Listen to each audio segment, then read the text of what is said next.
È fissato per sabato a Venezia l'interrogatorio del costruttore di Tre Baseleghe Mauro Cazzaro, arrestato con l'accusa di corruzione nell'ambito dell'inchiesta sulla casa di riposo di Santa Maria di Sala nel Veneziano, che ha coinvolto 2 ex sindaci, manager e funzionari.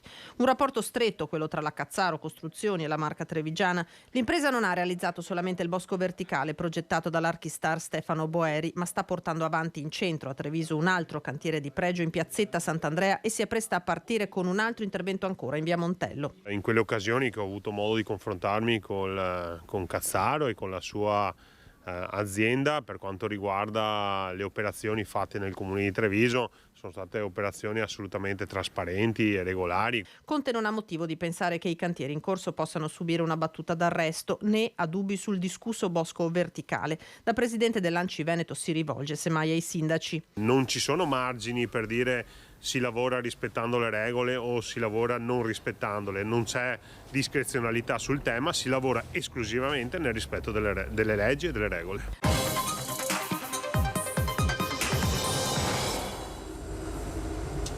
Fiori bianchi davanti all'entrata del bar gestito da papà Moreno e da mamma Nicole. Fiori bianchi sul platano dove l'auto della 34enne è andata a schiantarsi sabato pomeriggio. L'omaggio carico di dolore di amici e comunità per la famiglia distrutta dal dolore.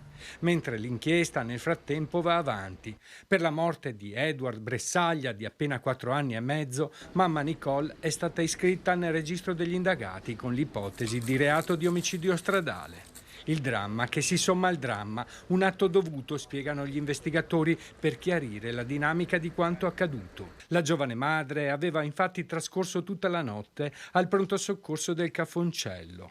Aveva accompagnato Edward al nosocomio perché faceva fatica a respirare a causa di una bronchite. La tragedia ha colpito gli amici, i clienti e gli esercenti che lavorano nella stessa via del Caffè delle Rose. Lei è ancora provato sotto shock?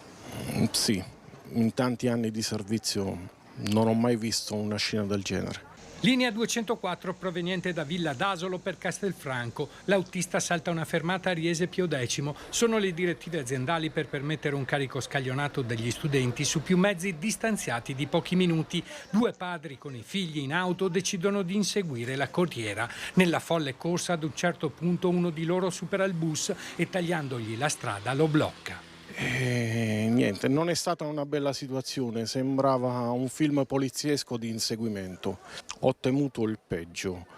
La freddezza mi ha fatto pensare di caricare quei 2 ragazzi che praticamente facevano parte delle 2 famiglie e tentare in qualche maniera di attenuare gli animi. Fortunatamente è stata così e l'ho pensata giusta. Stavo lavorando, è venuto lui, mi ha tirato un bastone al corpo, mi chiedeva soldi, ho detto che soldi?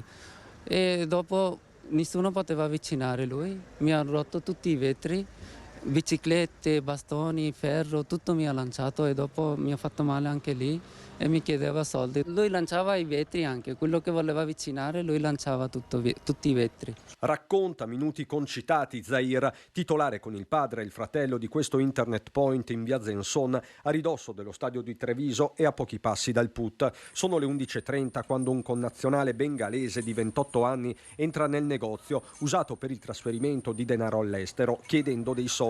Al diniego scatta la furia. L'uomo getta addosso al bancone una bici trovata nelle vicinanze, un paletto, usa delle catene e un coltello. L'internet point viene devastato, la macchinetta del caffè buttata a terra, ci sono vetri ovunque, un coccio viene utilizzato per minacciare di morte Zahir e alcuni passanti. Tra loro si trova un fotografo della tribuna di Treviso che riprende la scena. Parte l'allarme, arrivano gli uomini della questura. Lui è uscito fuori con vetro, con coltello in mano. Vuole attaccare tutti quanti, spaccato fino in strada, qua. La fuga del 28enne rocambolesca, con il coltello addosso si dirige verso il PUT, lo attraversa e qui viene braccato dagli agenti della polizia che prima cercano di calmarlo, poi lo arrestano. Fasi delicate registrate dalle nostre telecamere.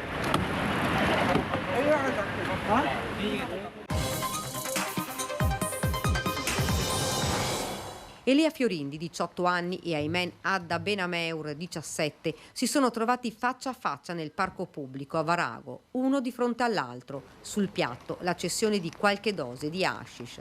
Ma qualcosa è andato storto. Il ragazzo maggiorenne ha estratto un coltello da cucina e ha colpito 2 volte la vittima. Il primo fendente lo ha raggiunto all'addome, il secondo all'altezza del costato sinistro. Sarebbe stata questa ferita a risultare fatale, ma ad accertarlo sarà l'esame autoptico che verrà eseguito i primi giorni della prossima settimana. L'omicida è stato bloccato a poche centinaia di metri mentre assieme a 2 amici tentava di nascondersi. In sede di dichiarazioni spontanee ha ammesso di essere lui l'autore del fatto e ha riferito che questo è maturato in un contesto di cessione di stupefacente. I 3 ragazzi, Fiorindi e 2 minorenni, sono arrivati da Treviso a bordo di un bus, il 18enne armato di coltello. Da una parte rimangono gli amici dell'aggressore, dall'altra quelli della vittima. I 2 parlano, poi la situazione precipita. Aymen si accascia a terra, colpito a morte, i 3 fuggono. I residenti chiamano i soccorsi ed i carabinieri. Sono uscito e lì c'erano 2 o 3 ragazzi che guardavano un ragazzo per terra. In pochi minuti il silenzio del quartiere viene squarciato dal suono delle sirene. Per Aymen non c'è più nulla da fare. Il corpo rimane sull'erba. I militari raggiungono l'aggressore e gli amici, accanto a loro l'arma e la droga. Poco meno di 5 giorni dal ritrovamento del cadavere sul greto del Piave a Spresiano, lo scenario cambia di ora in ora e quello che sembrava inizialmente un gesto estremo è diventato un giallo in piena regola, un rebus che sta impegnando senza sosta gli inquirenti trevigiani. Ricostruire gli ultimi istanti di vita della 31enne Anika Panfile, mamma di 4 figli, è la priorità. Sono state sentite tutte le persone che ci è risultato avessero rapporti di frequentazione abituale e di lavoro anche occasionale con la donna. Tra queste persone, oltre all'ex marito e all'attuale compagno che ne aveva denunciato la scomparsa, c'è anche Franco Battaggia, veneziano di nascita, trevigiano di adozione, già condannato per l'omicidio di un uomo nel 1988 avvenuto a Forte Pepe di Marghera.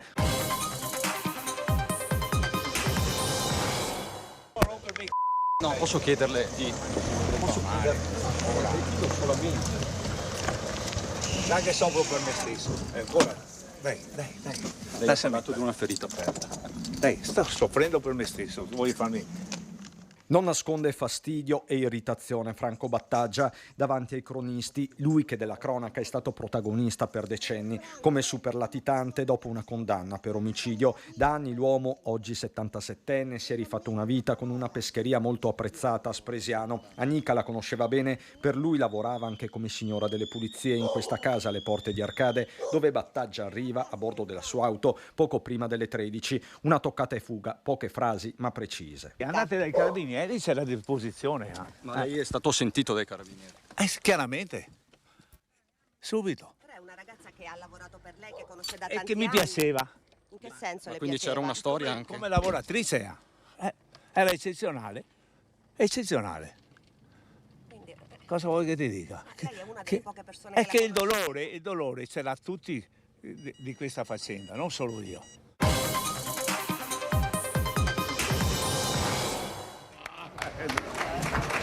Vedete, io ho iniziato la storia. Moderato discorso. No, io ho iniziato la storia e la storia viene continuata dai miei 2 pupilli partiti negli anni 90.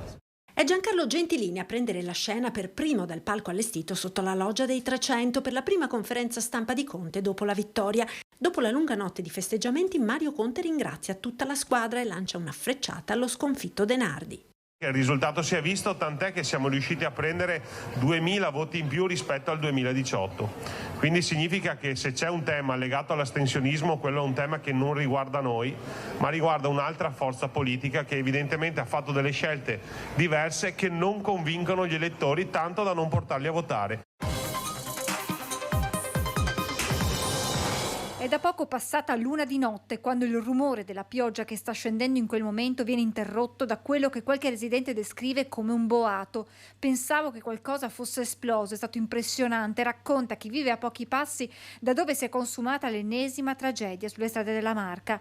Sull'asfalto oggi restano i segni di quanto accaduto. Da una prima ricostruzione della polizia stradale di Vittorio Veneto, una Polo proveniente da Treviso che viaggiava in direzione Jesolo e un furgone Mercedes da 9 posti che sopraggiungeva dalla direzione opposta si sono scontrati frontalmente ai piedi del cavalcavia lungo la Treviso Mare all'altezza di Roncade, a 2 passi dal centro commerciale L'Arsenale. Un impatto violentissimo, il van finisce nella scarpata che affianca la regionale 89.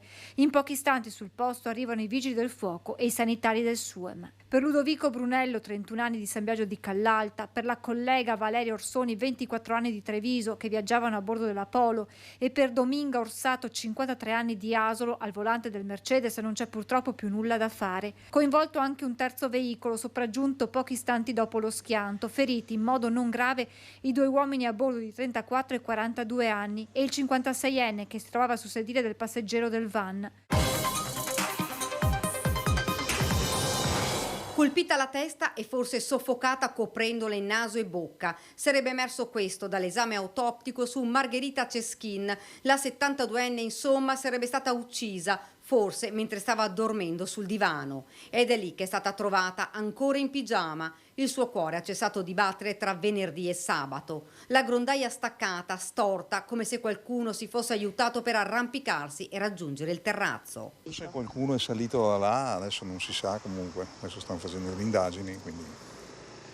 Certo che fa pensare una cosa del genere. Fa pensare più che altro per la criminalità che c'è qua a Conegliano. Paura un po'. Sì, indubbiamente sì. La camera sottosopra, i cassetti aperti, il materasso capovolto ed il portafoglio della vittima sparito. Un ladro avrebbe fatto irruzione nella casa della 72enne. Forse Margherita lo ha sorpreso e sarebbe stata colpita. I carabinieri stanno indagando. L'appartamento in via 28 aprile è sotto sequestro. Margherita abitava da sola in questa casa. Venerdì aveva incontrato le amiche, poi era rientrata con la promessa di vedersi per una pizza il sabato sera, ma quell'appuntamento alla 72enne non è mai arrivata. Cosa c'era ieri? Un scenario incidentale abbastanza evidente, come potete notare, una cosa molto toccante, veramente. Con un bambino così piccolo personalmente non era mai successo nella mia carriera. Fabio è stato tra i primi soccorritori a giungere in via Udine ieri pomeriggio. Da 10 anni è vigile del fuoco a Santo Stefano di Cadore e mai prima d'ora gli era capitato un intervento così difficile umanamente e professionalmente. Questa mattina con suo figlio ha deposto un fiore nel luogo in cui i corpi delle vittime sono stati sbalzati. Il messaggio di cordoglio dell'amministrazione comunale di Santo Stefano di Cadore: mazzi di fiori, orsetti, una pietà di Michelangelo, qui nel luogo in cui ieri è accaduta la strage, in cui hanno perso la vita 3 persone, un bambino di 2 anni, il suo papà e la nonna. Questa mattina, sin dalle prime ore, è iniziato un mesto pellegrinaggio. Santo Stefano è una comunità sotto shock e nessuno si capacita di come sia potuta accadere una simile tragedia, ma i retroscena che emergono di ora in ora sull'automobilista bavarese di Deggendorf, Angelica Utter, fanno accapponare la pelle. La giovane donna era stata fermata e denunciata qualche giorno fa a Bolzano perché trovata in possesso di oggetti atti ad offendere. La 31enne agli inquirenti non ha mostrato alcun segno di pentimento né di rimorso per le 3 vite spezzate.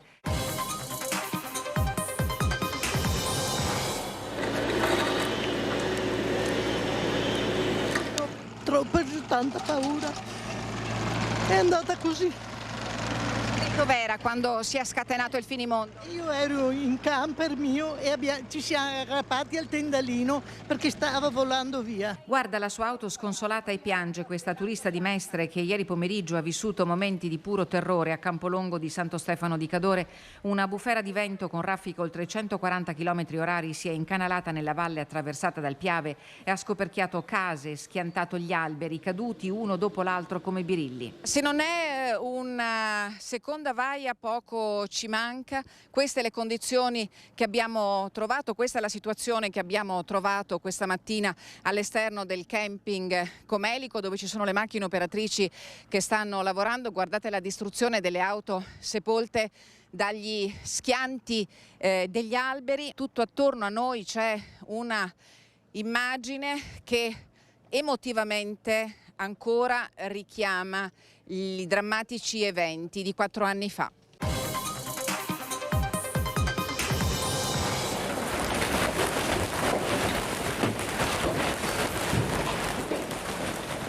Un evento apocalittico le cui dimensioni ancora non sappiamo stimare. Come amministrazione il sindaco immediatamente ieri ha presentato la richiesta di stato di calamità naturale e ci stiamo impegnando fin da subito con tutte le istituzioni coinvolte affinché capiscano la gravità della situazione e si muovano coerentemente, anche prevedendo ristori. Non sarà facile quantificare i danni di una serata da Tregenda. In questo lembo dell'Alta Marca, tra Onigo e Levada di Pederobba, i danni maggiori. All'esterno del municipio nessun mezzo, nemmeno l'auto della polizia locale è stato risparmiato, ma è il patrimonio privato ad aver avuto la peggio, uno stillicidio su tutto il territorio.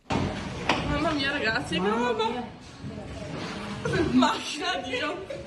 Tantissimi i privati che hanno subito gravi danni alle abitazioni, alle automobili. Non c'è una sola automobile che oggi, stamattina o ieri pomeriggio non fosse stata coinvolta dalla grandinata, ma anche gli edifici comunali hanno subito ingentissimi danni e abbiamo immediatamente stanziato una cospicua somma per far fronte all'emergenza. Dopo Pederobba la grandinata dei record si è spostata su Cornuda, Crocetta e buona parte del Montello. Vigili del fuoco e volontari hanno operato per diverse ore.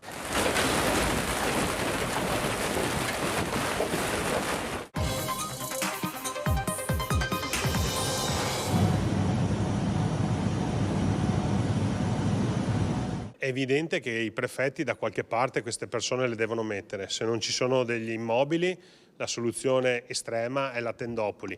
Il rifiuto dell'accoglienza diffusa con le critiche che sono piovute da più parti al protocollo proposto da ANCI Veneto insieme alle regioni porterà alla nascita delle prime tendopoli per migranti in Veneto. È l'unica strada che intravede il presidente ANCI, deciso a non replicare il modello hub oltre la caserma Serena sul territorio. Lo ha detto chiaramente oggi a margine dell'incontro con la rettrice di Ca' Foscari di Venezia nel quadro dell'accordo sulla nuova città universitaria di Treviso. Il protocollo nasceva con l'obiettivo di evitare questo, però quel protocollo prevede l'impegno da parte di tutti, poco impegno da parte di tutti. Se ci sarà questa risposta riusciremo, secondo me, a far fronte a questa emergenza. Se non ci sarà la risposta subiremo le scelte dei prefetti e poi chi piangerà e chi riderà. Dopo 2 udienze rinviate, la sentenza d'appello è stata alla fine pronunciata, ma l'esito non è quello sperato. Il tribunale arabo ha confermato la condanna a 6 mesi di carcere per Ilaria De Rosa, l'hostess 24enne di Resana, in carcere a Jeddah, in Arabia Saudita, con l'accusa di detenzione di stupefacenti. Addosso, secondo la polizia del luogo, avrebbe avuto una modica quantità di hashish. L'assistente di volo della compagnia lituana Avion Express dovrà dunque scontare la pena per intero, rimanendo in cella fino a novembre, e al termine di questo periodo potrebbe venire espulsa dal paese medio orientale. Una brutta notizia perché un po' di speranze c'erano che potesse venire a casa il prima possibile, però a questo punto dobbiamo accettare la sentenza, quello che è passato in giudicato, questo è il secondo grado di giudizio, che quindi ha dato la conferma che dovrà rimanere fino a novembre. È uno schifo, e hanno fatto per tutte le braccia nere perché si teneva così la collana. Da dietro al bancone della macelleria di famiglia, la signora Emma, 73 anni, moglie di Fiorenzo Zambon, racconta lo spavento, il dispiacere, l'indignazione per la brutale rapina subita dal marito che alle 9:30 di sera, rientrando dal bar a poche decine di metri da casa, una volta varcato il cancello, è stato aggredito alle spalle da un bandito che voleva la collana d'oro che aveva al collo e i contanti nel portafoglio. È stata lei la prima a soccorrere l'anziano, 76 anni il prossimo 12 settembre, ci dice, richiamata dalle sue grida: mi hanno ucciso, mi hanno ucciso. La prima sì. A sentire il marito. A sentire il marito che mi chiamava, anzi credevo fosse caduto per terra, magari inciampato per terra, e invece l'ho trovato tutto raggomitolato sull'angolo là, tutto pestato. Volevano la collana, ribadisce Emma, e lui nel tentativo di resistere è stato picchiato selvaggiamente. Era sul mirino.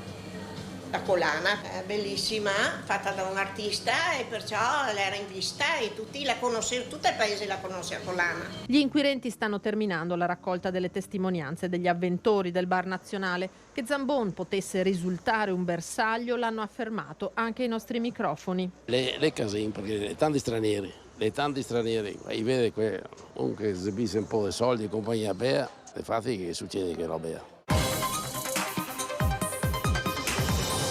In questo momento siamo totalmente frastornati perché io sto solo pensando a loro e basta, sto pensando ai 2 figli che ho qui in azienda, perché la nostra è una famiglia, cioè siamo un gruppo di ragazzi che lavorano tutti assieme e credetemi, in questo momento io sto solo pensando a loro e alle loro famiglie e basta, non sto pensando a nient'altro. Sono tutti attoniti alla cantina Cadiraio, dove nel pomeriggio si è consumato l'ennesimo dramma sul lavoro, costato la vita a un 46enne di Bassano del Grappa, Marco Bettolini, nel tentativo di salvare un collega 31enne di Cordignano. Gravissimo al Cafoncello. Sono circa le 14 in via del Carmine, a Rai di San Polo di Piave. Il trevigiano è impegnato nella pulizia e manutenzione di una cisterna in autoclave in cui è stoccato del vino. Operazioni di routine, ma qualcosa va storto. Con ogni probabilità il 31enne inala delle esalazioni di monossido di carbonio che gli fanno perdere i sensi e lo fanno precipitare all'interno della vasca. Il collega bassanese tenta di salvarlo, ma subisce la stessa sorte, prima un malore, poi la caduta. In azienda c'è il panico, scatta l'allarme, sono secondi e minuti concitati. Uno è andato dentro e l'altro è entrato a soccorrerlo, questo è quello che io so in questo momento. Aveva trovato la sua passione, era la sua passione proprio di andare via col pullman, proprio era contento, insomma. Rossella Narder e il marito abitano nella casa di fronte a quella della famiglia Rizzotto. La coppia non trattiene il dolore, sconvolta, come tutta la comunità di Vazzola, come tutta Italia, dalla tragedia del pullman precipitato ieri sera, poco prima delle 20 dal cavalcavia Vempa di Mestre. L'unica vittima italiana della strage è Alberto Rizzotto, 40 anni, originario di Conegliano, ma da sempre residente qui, a Tezza di Vazzola, insieme ai genitori. L'uomo era al volante del mezzo, volato per 10 metri. Quello dell'autista era un lavoro intrapreso una decina d'anni fa, una vera e propria passione, racconta chi lo conosceva. La notizia che ci fosse anche lui tra le 21 vittime ha travolto la comunità sotto shock, come la signora Narder, che ha appreso solo stamattina da un messaggio del figlio della morte di Alberto. Ho ricevuto stamattina il messaggio del mio figlio, nel cellulare mi ha scritto solo così, Alberto Rizzotto, senza dir niente, perciò ho capito che era quello che io non volevo pensarci questa notte. I genitori di Alberto sono chiusi nel loro straziante dolore, le imposte chiuse. Sul Vajont nessun libro di storia, nessuno studio, nessuna ricerca può scrivere la parola fine, la ricostruzione di quel drammatico evento che cancellò dalla faccia della terra 1910 innocenti continua ad essere oggetto di approfondimenti soprattutto negli ultimi anni. Quell'immensa frana ha segnato una cesura temporale, la storia di queste comunità si fermò, ripartì prima di cadere in un grave e intollerabile silenzio rotto solo dai sopravvissuti testimoni della memoria, ha detto il presidente della regione autonoma Friuli Venezia Giulia, Massimiliano Fedriga. E da quello ormai lontano, 1963, non si è più smesso di studiare e approfondire quanto accaduto nell'Alta Valcellina e nella vicina Valle del Piave. Agire per coltivare la memoria e trarre da essa insegnamento, ha detto il presidente della regione Veneto Luca Zaia. Tuttavia, nei territori a cavallo fra Belluno e Trento, nella Valle del Vanoi, c'è preoccupazione per il progetto di costruzione di una diga sulla carta in un territorio potenzialmente pericoloso quanto quello del Vajont. Non c'è nessuna posizione fondamentalista, cercheremo di capire quali saranno i termini. Non me la sono inventata io questa operazione, è una delle tante ereditate, cercheremo di capirlo fino in fondo. Certo è che abbiamo un memoriale che è questo, che ci dice che comunque non bisogna fare nulla con superficialità, tutto qua.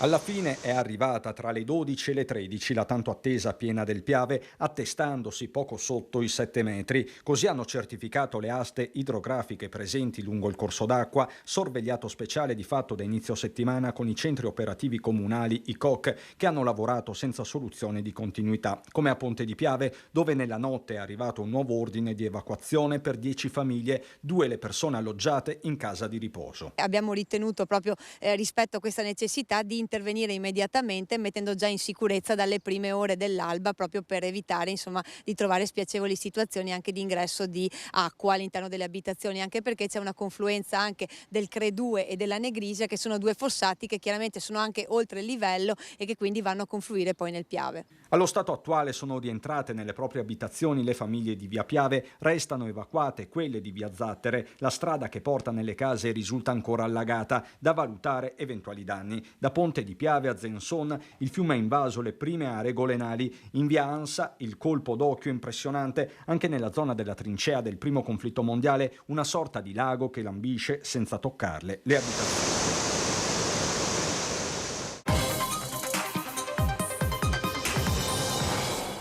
Queste parole, testamento di Don Davide: la libertà non è fare quello che si vuole, ma è vivere quello che si è. Questa è l'essenza del testamento spirituale di Don Davide Schiavon, nella riflessione del vescovo di Treviso Michele Tomasi. E Don Davide ha saputo vivere sentendo quella generosità verso il prossimo che l'ha spinto a scegliere prima la via del sacerdozio e poi abbracciare l'impegno quotidiano verso gli ultimi, che è la Caritas. E oggi la cattedrale di Treviso, per i suoi funerali concelebrati da tre vescovi, 200 sacerdoti e alla presenza di oltre 1200 fedeli, ha stento contenuto quanti non hanno scelto di vivere attraverso la nostra diretta. L'ultimo saluto a questo sacerdote che non si è mai risparmiato, anche se chi chiedeva aiuto era di un'altra religione, come Amadou, musulmano del Mali. Don Davide è mio fratello.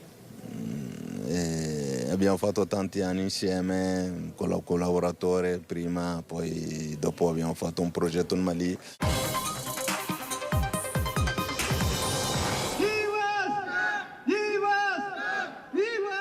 Dateci la libertà, dateci una casa. È questo il grido con cui una rappresentanza delle persone immigrate che si trovano costrette a dormire al freddo con allestimenti di fortuna nel parcheggio dell'area Piani a Treviso ha voluto farsi sentire davanti alla prefettura.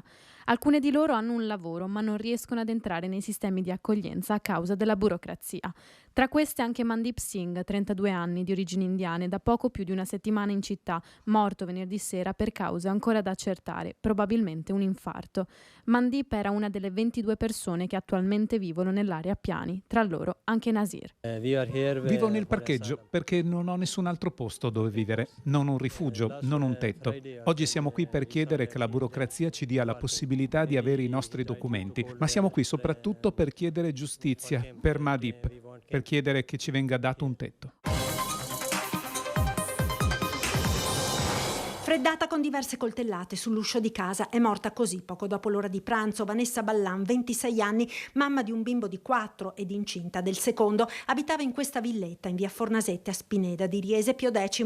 A trovare il corpo senza vita il marito Nicola Scapinello, 28 anni, che sotto shock assieme ad un vicino di casa ha chiamato i carabinieri. L'orrore si è consumato in pochi istanti in questo quartiere residenziale circondato dalla campagna. Sul posto sono subito arrivati i carabinieri e sulla base di alcune indicazioni fornite dallo stesso marito è scattata la caccia al killer. Per tutto il pomeriggio l'area è stata battuta palmo a palmo dai carabinieri con pattuglie a terra e con l'elicottero che ha sorvolato la zona. Sul corpo di Vanessa Ballan sono state riscontrate diverse coltellate, almeno 7 fendenti al torace e numerose lesioni alle mani, a conferma di come la giovane abbia provato a difendersi disperatamente dalla furia del suo assassino. È stato rintracciato mentre cercava, era rientrato a casa sua e si stava preparando verosimilmente a fuggire perché era fatto la doccia e si voleva cambiare gli abiti. È stato trovato così, dopo 11 ore di fuga, Bujan Fandai. Carabinieri in borghese si erano piazzati davanti alla sua casa di San Vito di Altivole. Qui è ritornato dopo aver vagato per tutto il giorno, tentando anche dei depistaggi, così li definisce lo stesso procuratore Martani. Il 41enne kosovaro, hanno ricostruito gli inquirenti, è arrivato in via Fornasette a Spineda in bicicletta, entrando dal retro della villetta, con sé un borsone pieno di armi improprie, 2 coltelli, un martello usato per sfondare la vetrata e introdursi nell'abitazione. Vanessa era al primo piano, se l'è trovato di fronte. Vanessa e Bujan avevano avuto una relazione iniziata nel 2022, dice Martani, poi la decisione di lei di interromperla. Il kosovaro non accetta e inizia uno stillicidio di messaggi e minacce, anche quella di diffondere materiale video intimo.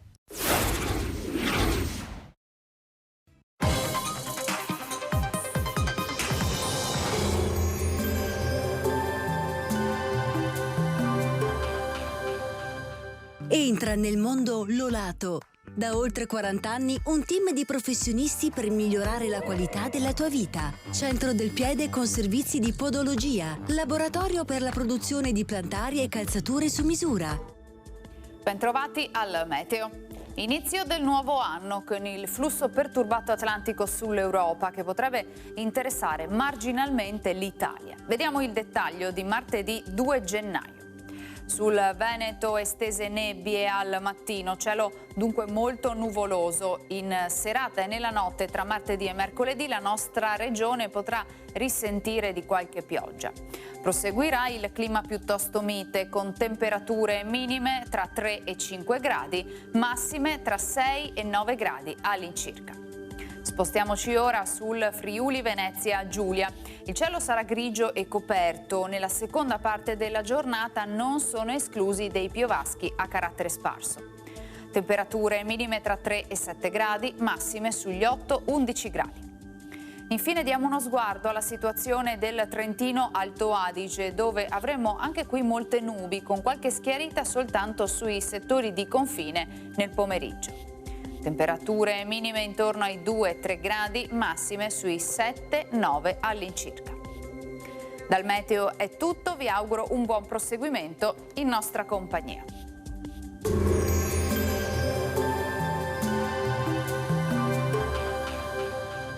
Busti, tutori e protesi di arto personalizzati. Ortopedia e sanitaria Lolato. A Treviso e Montebelluna. Lolato, soluzioni per star bene.